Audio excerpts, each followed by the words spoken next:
to our weekly book study. It's going pretty fast. It's going to be over in a minute, and we're going to go, wow, what are we going to do next? What's our next book study? What do we, oh, I have some ideas. It's so funny. This one was suggested by Jenny Beal, and then she peeled out.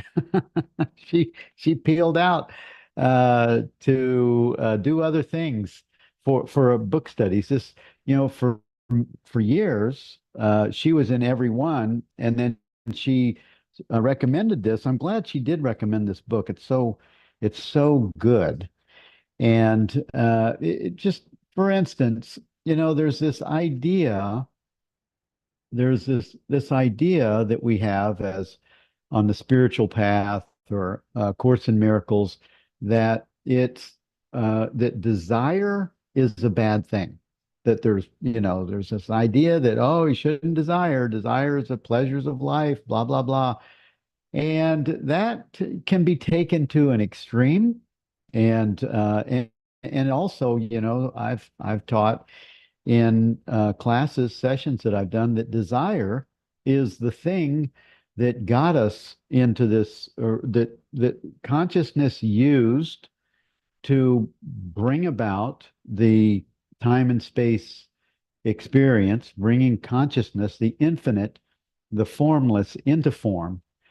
It was activated by the desire to for things to see something different than absolute, than formless presence and intelligence, and the thing that consciousness is prior to maybe the Big Bang. This is just my opinion, my thoughts on it. But desire is an important element. And I was speaking to a Course in Miracles longtime student yesterday who was implying that desire, oh, you shouldn't desire. Desire is the spiritual ego. And, yeah, we desire comfort. We desire the bodysuit to be conflict free. We have all of these desires, and they can be ego driven or motivated. The desire to get rich and at any cost, the desire for fame, the desire for egoic identity things. And then there's this other desire, and we're going to see this in one of the sayings today. I was happy to see it show up as we look at, I think now we're going to start with 59, but the desire that I'm talking about is in 69. And so just so I can close this opening conversation with everyone, why don't we start with 69 and go backwards and see where we leave off? So I can finish this story with the saying where Jesus uses the word desire in the saying. And if anyone has any course, if you haven't been here recently, just put your hand up, and you'll be called on with your hand up to make a comment. But I'm going to go ahead and read this because I felt like this was an answer to a conversation I had with a long time, probably 30-year Course in Miracles student who was implying that one shouldn't have desires. Who is the I that has that desire? I think is what was mentioned.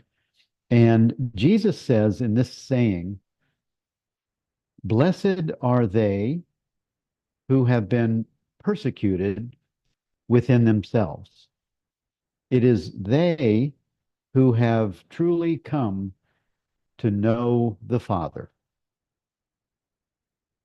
Blessed are the hungry, for the belly of him," and I'm going to say, or her, "who desires will be filled."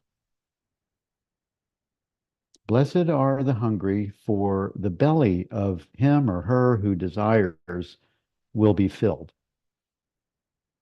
And Cameron says to be persecuted within ourselves is to suffer it in internal destruction. To be persecuted within ourselves is to suffer internal destruction, destruction of the ego, of beliefs, of conditioning. When this is gone, nothing obstructs the light, the love that we truly are. Ramana Maharshi declared that the only thing which differentiated one truth seeker from another was their degree of ardor for the truth, or the desire, the strong feeling is what ardor means. So the differentiate what differentiates one truth seeker from another is their degree of ardor for the truth. Jesus also says, "Blessed are the hungry for truth, for they shall receive the understanding they seek." And I just love that because it really does give the sense of the power, the differentiated power of desire. Desire is a really good thing. The thing that brings us here, each one of us, to here or any other truth satsang type meeting is the desire to go deeper in the in our understanding for our true nature, and deeper in our understanding for what the sages were talking about, what the ancient writings were talking about, what Jesus, Ramana, Buddha, Nisargadatta, Krishnamurti, great Jean Klein, Rupert Spira, Francis Lucille, all of those. The thing that they all impress upon their audience is the the desire for truth, the desire, the seeking element. Of course, it falls away. Even desire falls away because once one knows their true nature, they are the ones that would be blessed. Blessed are they who have been persecuted. So blessed are we who have had enough suffering where we've said, there must be a better way, or we've had enough little glimpses from awareness of the experience of the the the the busy mind, or the experience of watching the body mind have its experience, and we're going, wow, what is it that's watching? What is this thing that's watching? And it begins a curiosity for many of us that wants to know more about this. And so anyway, I just thought that now that's the one of the in my mind, it's one of the higher uses of the term desire. Another higher use, or probably what you would say a right-minded use, something that would be helpful to that doesn't um, encourage negative mindset, would be setting intentions. Setting intention. What's an intention that one would have for following a teaching? What's an intention that one would have? Well, you start out just with it could be a spark of a desire, a spark of an intention. I have an intention. I want to know more about what this guy, this guy, what did this guy, what was he teaching?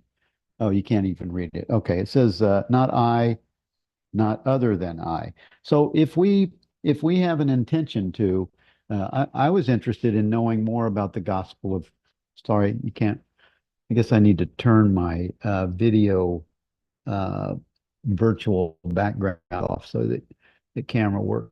works better. Let's see if it works better this way. So there we go. Turn that sucker off so we can read. Yeah. Anyway, we have, I have an interest in seeing what the Gospel of Thomas, breaking it down, what was in it, because it hasn't been touched really too much by 2,000 years of re-editing or re-commentary. But it's nice to be able to sort of digest what these terms mean, and our interest in something like the Gospel of Thomas is just taking us deeper in our understanding, so we have clarity around some of these teachings.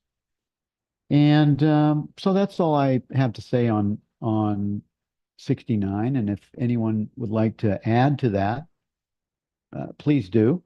And before we move to 59, where we left off last week, or if you would like to read 59, these next few sayings, starting with 59, are short ones, but they're really some of them are pretty profound.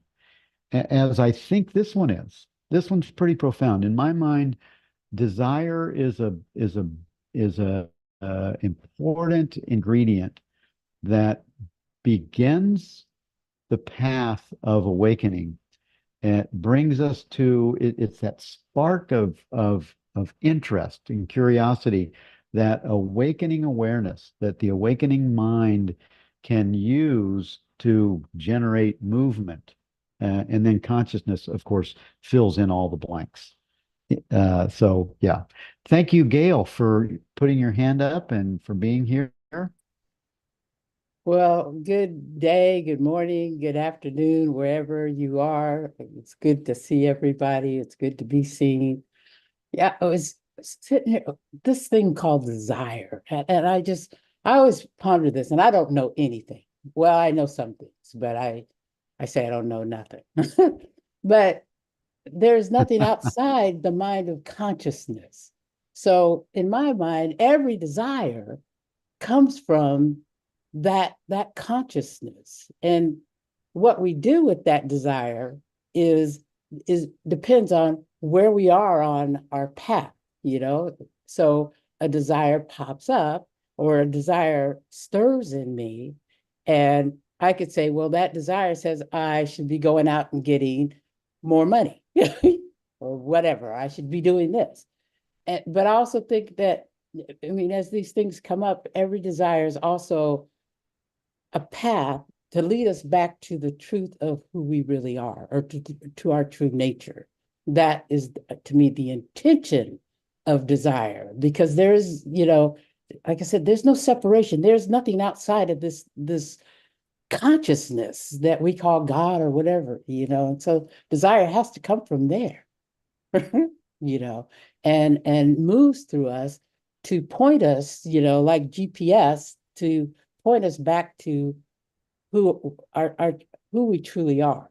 But because for me, I know I associate myself with my body and worldly things, material things, it can manifest itself differently and take me down a whole nother road. But still, that road is supposed to lead me back to knowing who I truly am.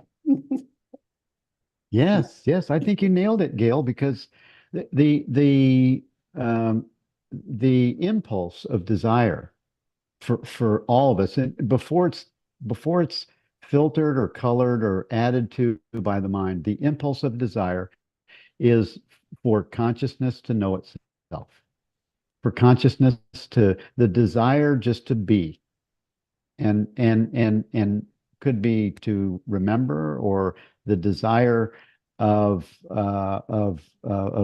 being exactly as it is, and then it gets appropriated. So the mind comes in and says, okay, that this impulse, this vibration, this frequent, this thing, the mind immediately will capture it and make it a desire for its interest.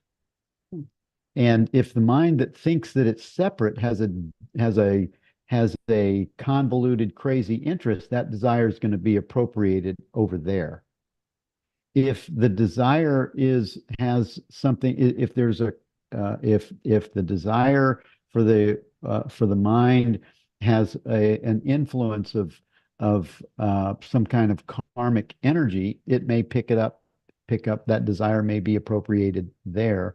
And if the desire is for awakening, like Ramana said, our highest purpose on the planet is to know the self, is to know our true nature. So in that way, desire is the same desire. It's the same impulse to know the self is used to do what we're to go deeper in our awakening experience. And yeah, I think you nailed it 100%. And thank you for that. Thank you for letting me share. Yeah, awesome. There was another hand up. Did you have something else to share? Was it Barbara or who had your hand up? Or who would want to read? Who wants to read 59 for us? Barbara? Hey, Barbara. Can you turn your mic on, please?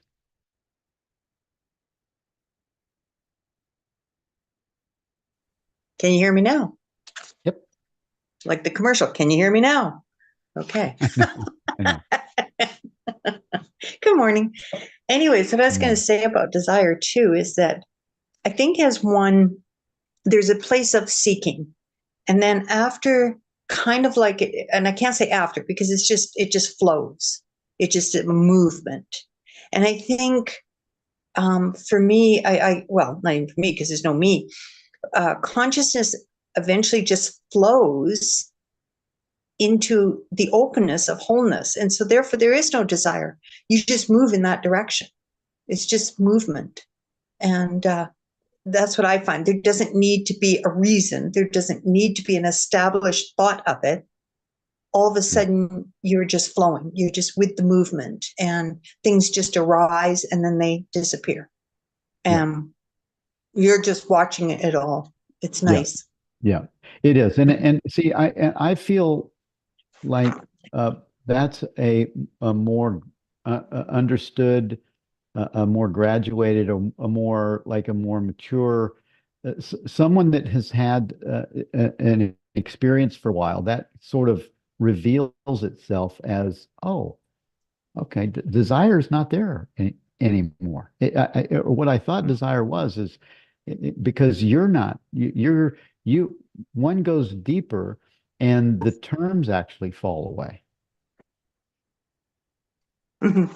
The terms that I would agree. were used to get you from this ladder, from this rung, you're this other rung, it doesn't even recognize the use of the word anymore, so to speak. Yeah, I think there's a part where you observe the world and then it's just a welcoming. It's like I used to look at trees. It's like I never understood that Zen thing of first there's a mountain, then there is no mountain, then there's a mountain. And I never understood that term. But the experience in it now is I look at trees and it's not like, oh, that's the true nature of things. It's more like a openness and the trees welcome me. It's just a welcoming. It's there is nothing there. It's just this feeling of welcoming, and that's it. It's it's really nice. So anyways, let's really read nice. 59. Yeah, thank you. Okay. Jesus said, take heed of the living one while you are alive, lest you die, and seek to see him and be unable to do so. The end to suffering and the road to peace is to know our true nature here and now. This understanding is most efficiently received in the presence of a living teacher. I would say that, yeah. See, I think I followed the thing, there is no past, there is no future, there is no present. Because as soon as you're in the now, you're out of the now, because you know you're in the now, so you're not in the now. So it's like you're in presence, but not the present. So to me, there's no past, future, present, none. It's just present. And Right.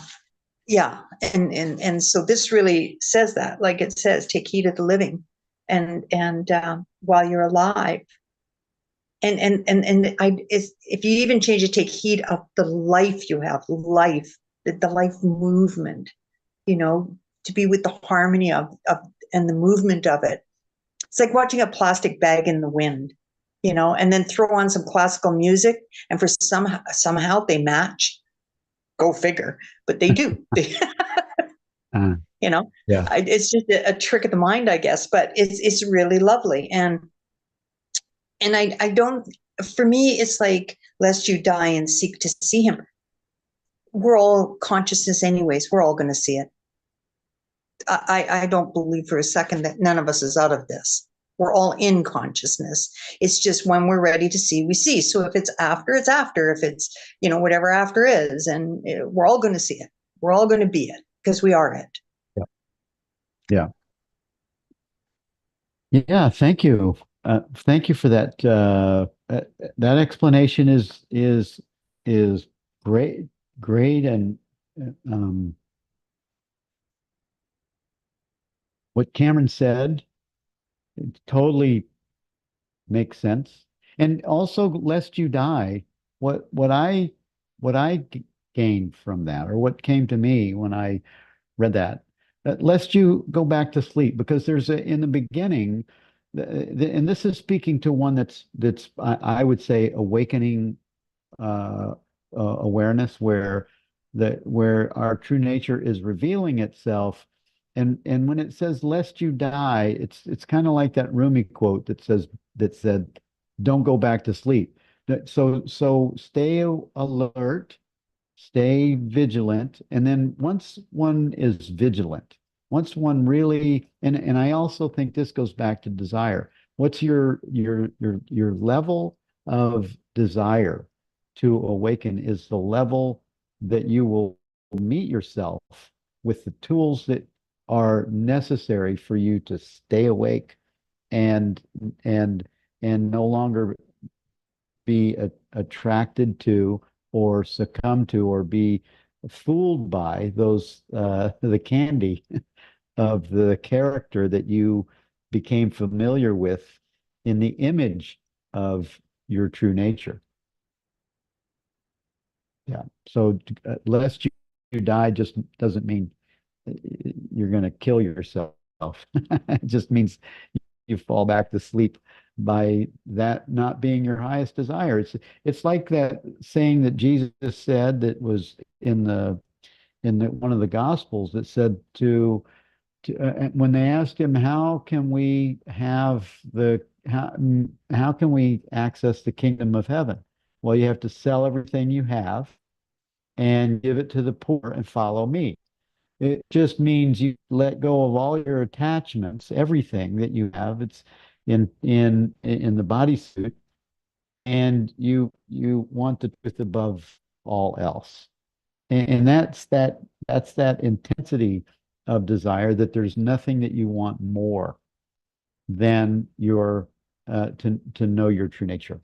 It's like that, one of the sayings what we read last week, that sort of implied the same thing. And yeah, thank you. Thank you for that, Barbara. And Jude, would you add something to that, or read the next one? Yes, doing the lesson today in the Course of Miracles, the lesson was a review, and it spoke of there is no death. The Son of God is free. And in that lesson, it speaks of death taking many forms. It's an idea, and it's a thought, and it takes many forms.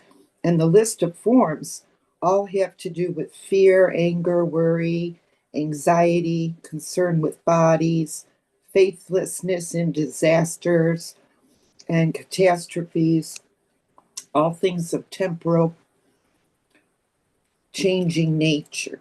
And it speaks of death as being irrelevant to the body and being forms of thought in the mind, and it speaks of it as not death, not referring to the body dying, but to the spirit of joy and peace and happiness dying. So I thought that was just an interesting point, that it was synchronicity with what you were speaking about. Thank you. Yeah, totally. Thank you, Jude, for that.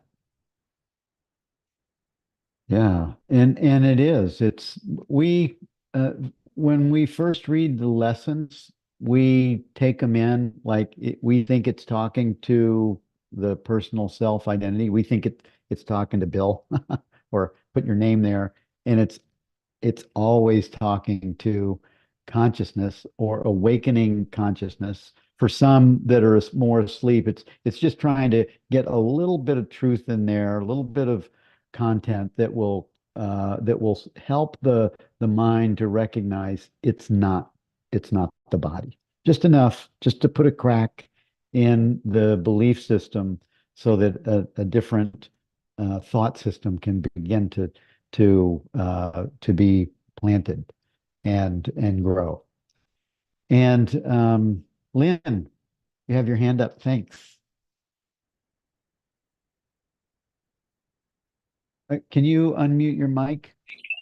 There we go. There you go. Okay. So Cameron says, the end to suffering and the road to peace is to know our true nature here and now. And I understand that. It's very clear. This understanding is most efficiently received in the presence of a living teacher. So who was Jesus a living teacher? Is he a living teacher now? Or who's the living teacher? Well, in this context, Yes. it is it's talking about a living guru, like a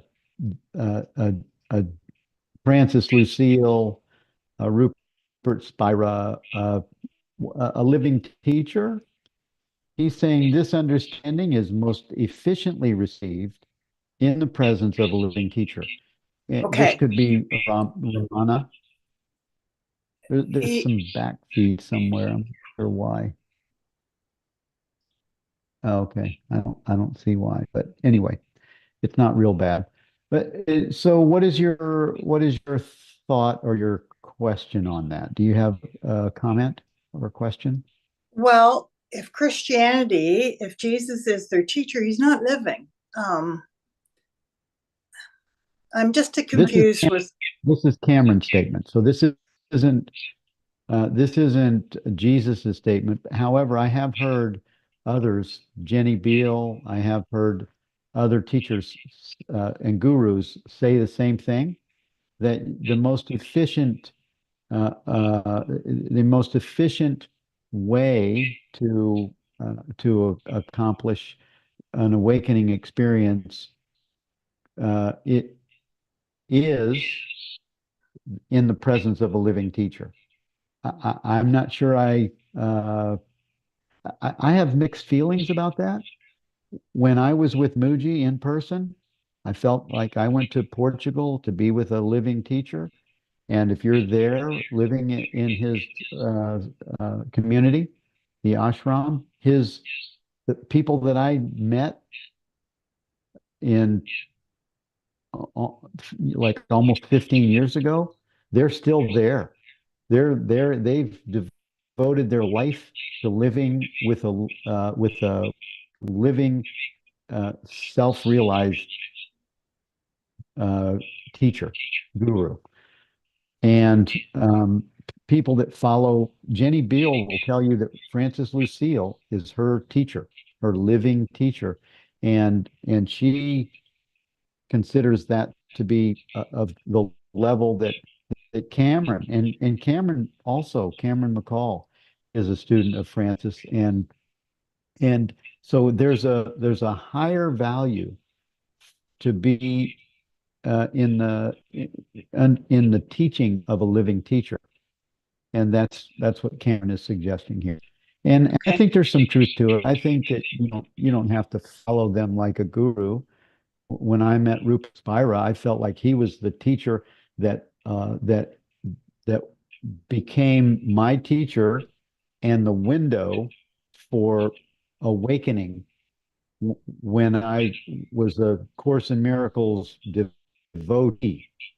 I was following, and when I first found A Course in Miracles, I sort of wanted to go to the guy that knew the most about the Course in Miracles that was alive. So I flew straight out to California and met Ken Wapnick. I wanted to sit in the teaching of the living teacher because I wanted to hear it from his mouth and and in person. So I think there is a high value there. I don't think you necessarily that he's saying that you need to follow them or look at them like a, a guru or put them on a pedestal. Most of the true teachers, the true gurus, will take themselves off the pedestal so that you don't look at them, but you look at what they're pointing to. Thank you, Yeah. Bill. Thank you. Hi, Tim. Hi. Hey. I think the word efficient is an interesting word. I got anything to say about that? Well, you want to say more about it? No, I just don't quite understand what he means by the most efficient way. I mean, is Most he just saying it's the easiest way? Well, the most direct way, because we stumble when we're when we're most of us when we're like self-study. Of course, is a self-study program, and if you're following it in a self-study way, you can really be off the mark, misunderstand the meaning. You can Mm, think that it's talking to you personally. You can do it with a teacher too. A teacher can point you in the wrong direction. You could be going east when you should be going west. mm. So Yeah. a living teacher, just like, there isn't a living teacher. Helen Schuckman didn't believe what the Course in Miracles said, but she knew it was true. So she wouldn't be a good example of a living teacher because the author of A Course in Miracles is the consciousness of Jesus. And that's another whole story. We're not going to get into that. No. Yeah, I get that. Yeah, I see what he means by efficient. Yeah. Well, if do you follow any other teachers today? Me personally, I'm one of Jenny's gang, so Uh, yeah. okay, So so she's all Francis. yeah, She I she know. Yeah, she yeah. used to be all Rupert. Now she's all Francis. And for clarity, she'll go to Francis, and if a question comes up, she goes directly to Mm, Francis and settles in as okay, that's what that means. So that's an efficient use of a living teacher. yes. Yeah, yeah, yeah. Yeah, thank you for that pointing that out, Tim. And would someone like to read 60? Saying 60? This is a unusual kind of this is about the Samaritan, I think. Who would like to read this?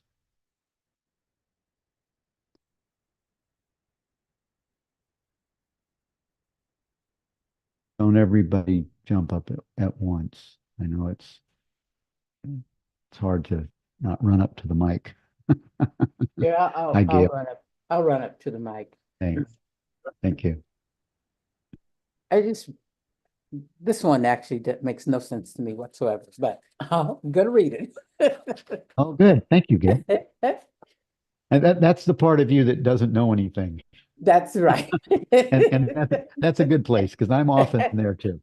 Uh, they saw a Samaritan carrying a lamb on his way to Judea.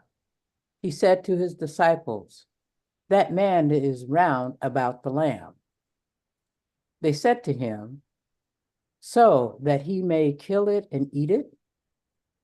He said to them, while it is alive, he will not eat it, but only when he has killed it and it has become a corpse. They said to him, he cannot do so otherwise. He said to them, you too look for a place for yourself within repose, lest you become a corpse and be eaten. And Cameron says, the body is truly not alive. It has no independent existence. It is a dead thing animated for a time by life itself. It is life which is real, alive. It is life which is real, alive. His admonition to the disciples is to find this life which they are in the stillness within, now while embodied. I would say that I would have needed Cameron's breakdown to understand that whole conversation before, but I also understand yeah. that I'm going to get things on the level at which I'm at. Yeah. And Yeah. sometimes I just have to sit and let it just kind of sift down and settle to try to get some idea of what that means on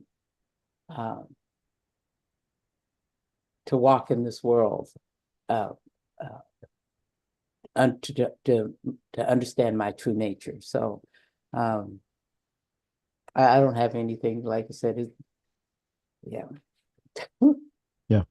Yeah. I needed Cameron's commentary also because it was like I don't see what this means.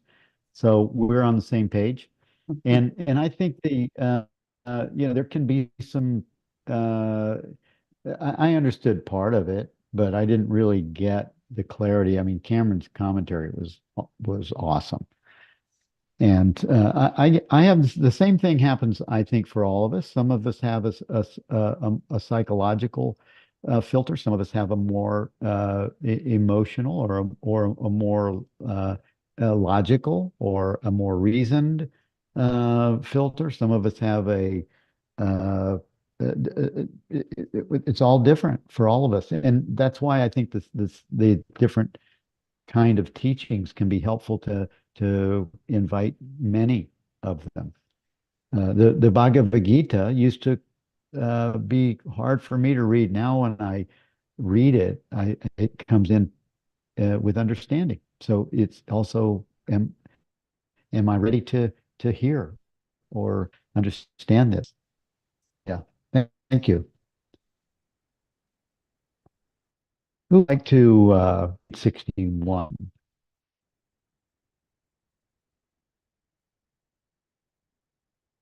This is pretty good. This next one. I think I'll just read it. Jesus said, two will rest on a bed, the one will die, and the other will live. Salome said, who are you, man, that you have come upon my couch and eaten from my table? Jesus said to her, I am he who exists from the undivided. I was given some of the things of my Father. I am your disciple. Therefore, I say, if he is destroyed, he will be filled with light, but if he is divided, he will be filled with darkness. And I'm not sure what those symbols on the page mean and why it was written or typed this way. But Cameron's commentary is, or interpretation, as men and women, we have one freedom only, to choose to remember who we are or to remain in ignorance. death is ignorance, for it exists only in ignorance. Each must make their own decision. Salome asks, who is this person who has become so central in my life? Jesus responds that he comes from oneness, is not separate from the oneness, and that he reflects some of the many facets of the oneness. In destruction, there is absorption, resulting in unity or light. In vision, there is separation, resulting in duality and suffering.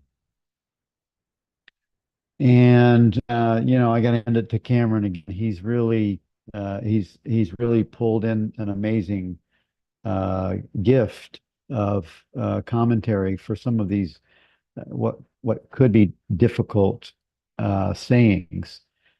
In my mind, that first sentence really says it all. The two identities, one is truth, and the other is the imposter self.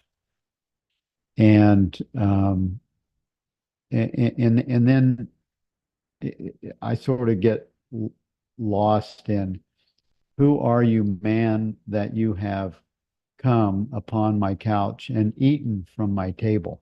I didn't get the same clarity that Cameron did from reading the rest of the passage, but the first sentence is pretty clear.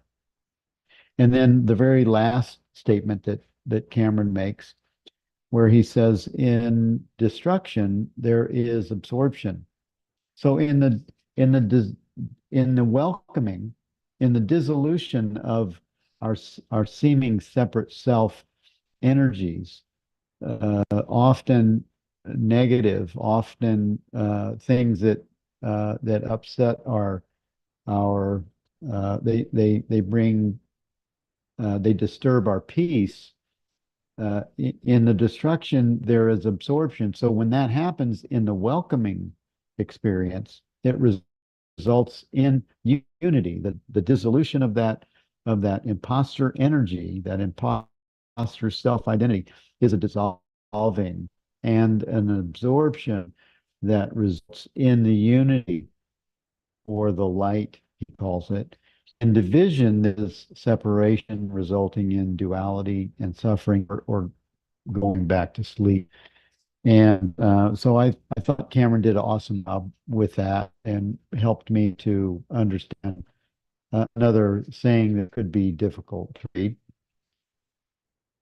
And if there's no comments on that, we'll just move to 62. And if someone would read this, that'd be great.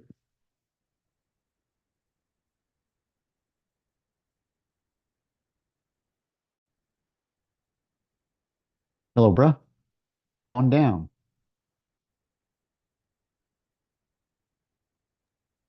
Hello again. Okay. So Jesus said, it is to those who are worthy of my mysteries that I tell my mysteries. Do not let your left hand know what your right hand is doing. Cameron, Jesus was a political figure in that he used all his faculties, including his intelligence, together with an understanding of the world around him, to communicate his message. He did not challenge the establishment head to head. Rather, he taught those who were open to him, thereby almost unnoticed, at least initially, establishing a groundswell of change. Yeah, so as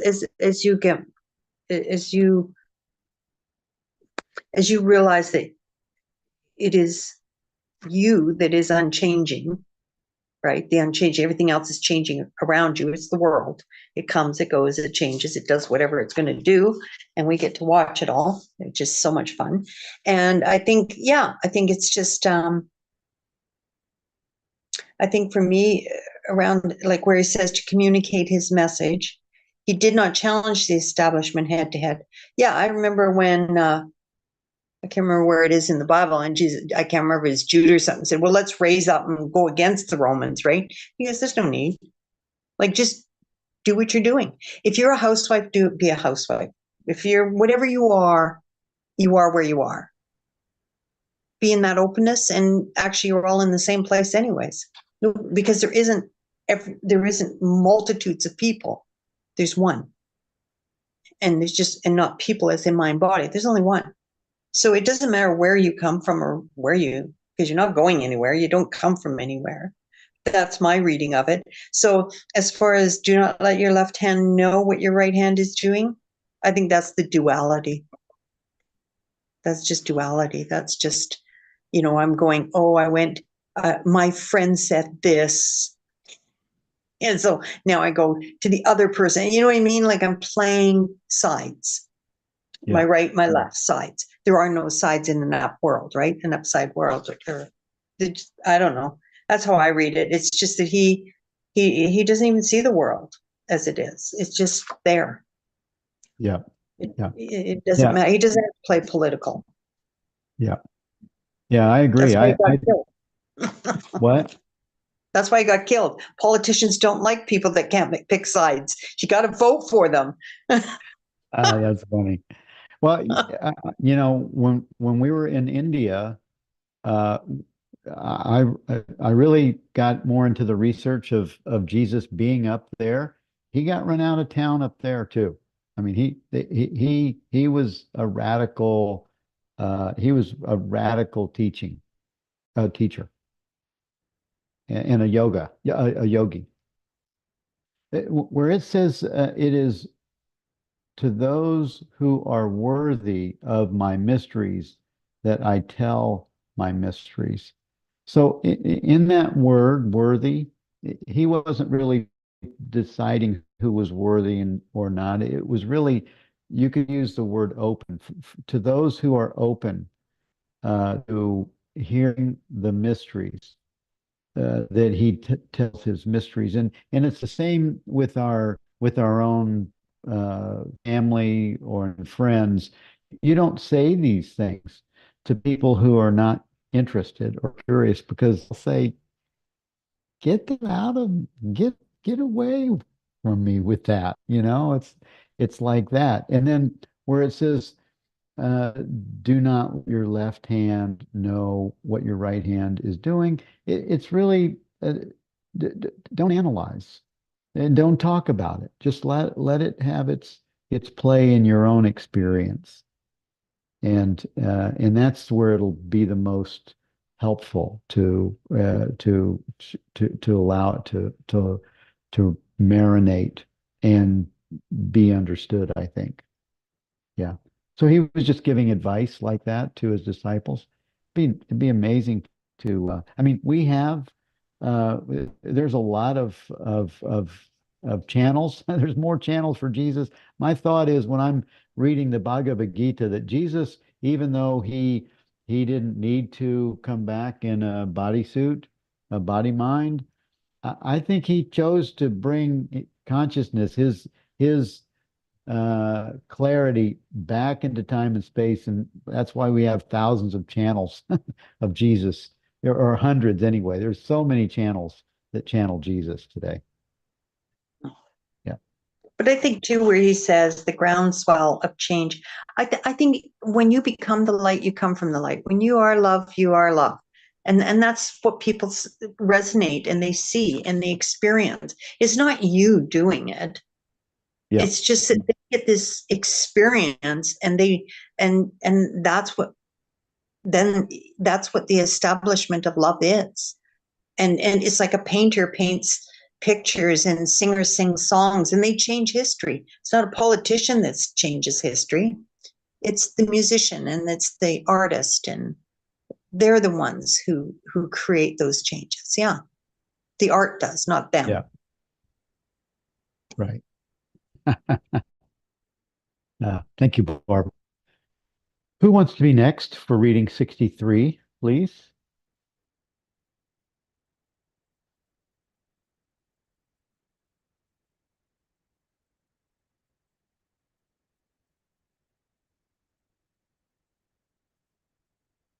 Hi, Lynn.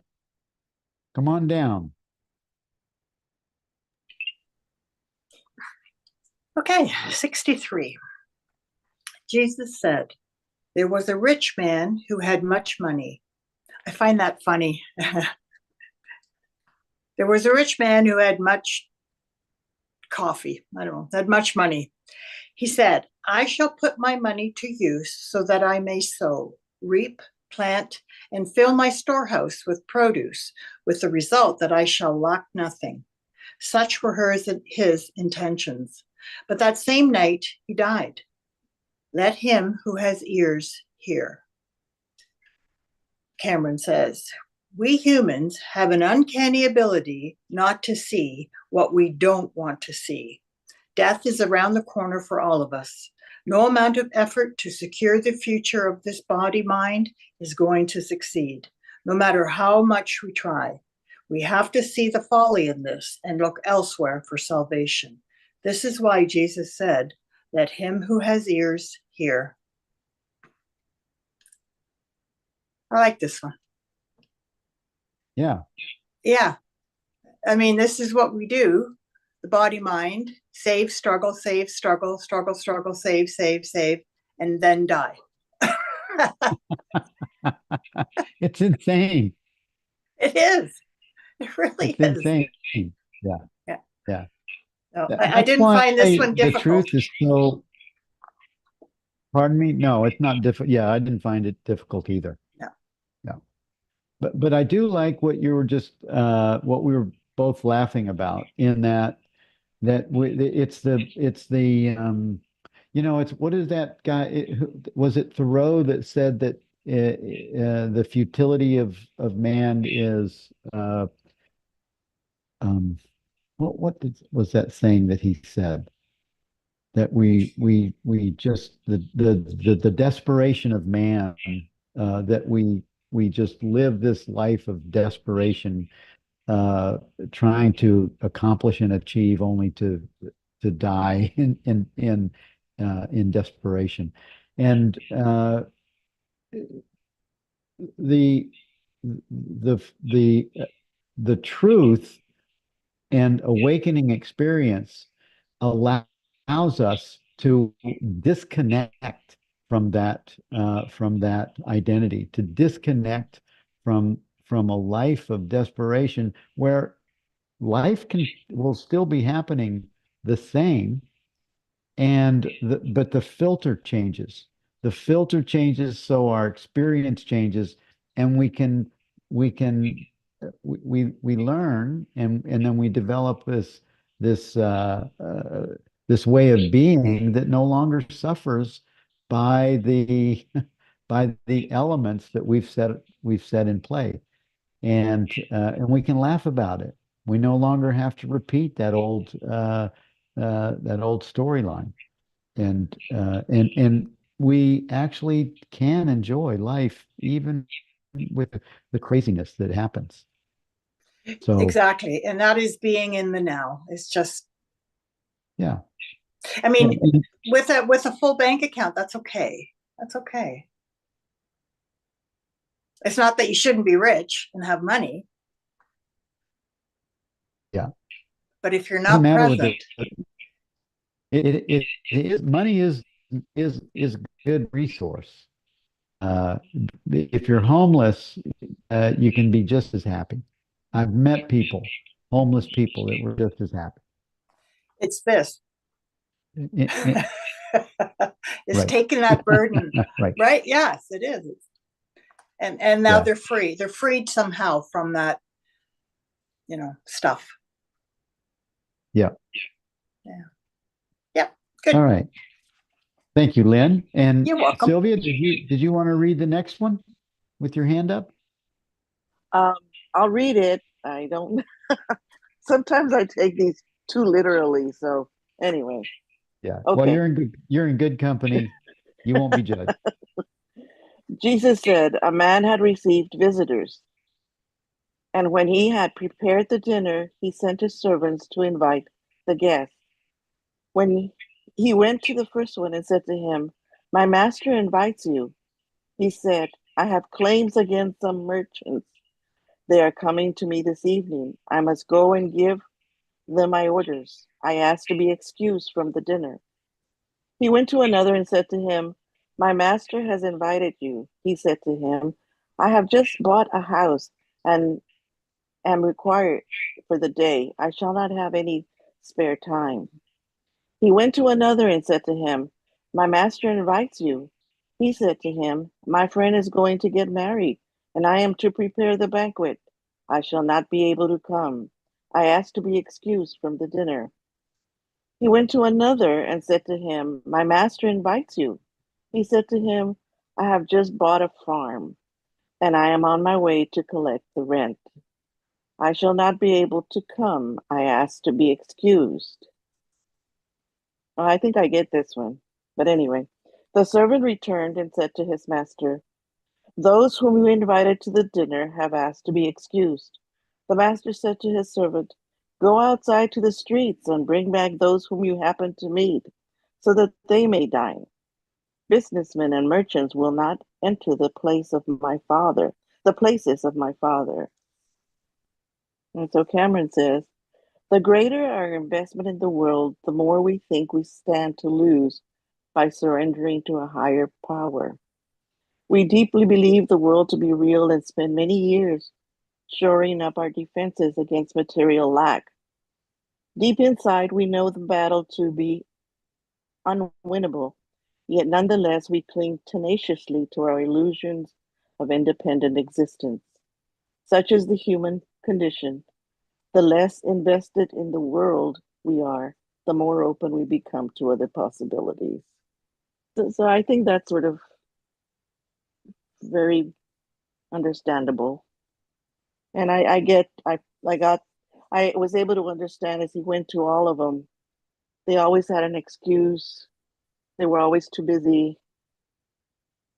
And they were really talking in terms of consciousness is always asking. But we get too involved in the world that we just say no. Yeah, we can be. We can be, and not to make those beings guilty No. or wrong, but he's just giving a sort of a snapshot of the way the busyness of life can overwhelm the mind, and it stays asleep. It stays veiled from even having an interest in its true desire to awaken. And it's nothing. I mean, it's a narrative of a big a big like the narrow is the gate to awakening and wide is the road to staying asleep, so to speak.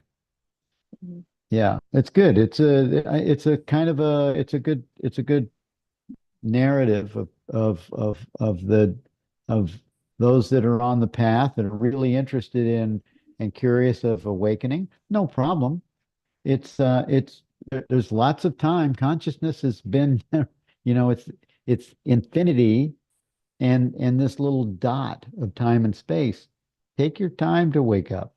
No hurry. But we have there's only so much time though. Well, that's what the mind says, but in terms of reincarnation and how many times has this individuated consciousness reincarnated into a body mind to be this lifetime and go, I'm ready. Let's leave. Yeah. Yeah. Yeah. Okay. That's good. Thank you. Thank you, Sylvia. All right, Barbara. Oh, we're out of time. We're at I'll just say really 12:59. quick. Here's a saying that's always blown me away, but just recently, Okay, the go. understanding of that. To be like a camel going through the eye of the needle. Yes. Yeah. I just thought I'd throw that out. That's a good one. Thank you.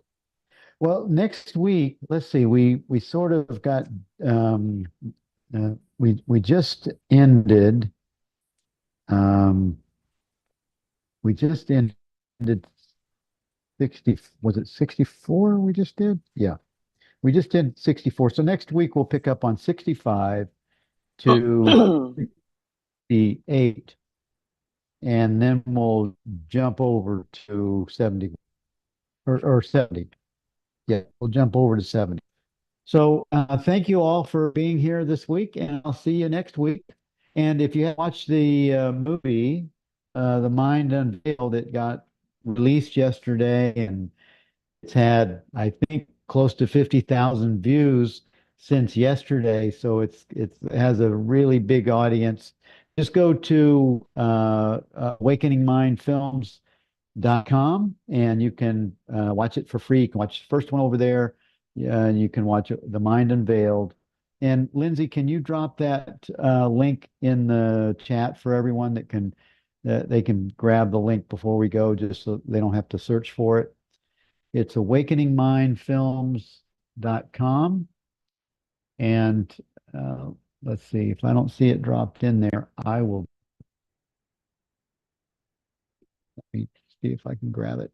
Oh, you did it. Okay, thanks. All right, see you all next week and have an awesome weekend and the rest of your day.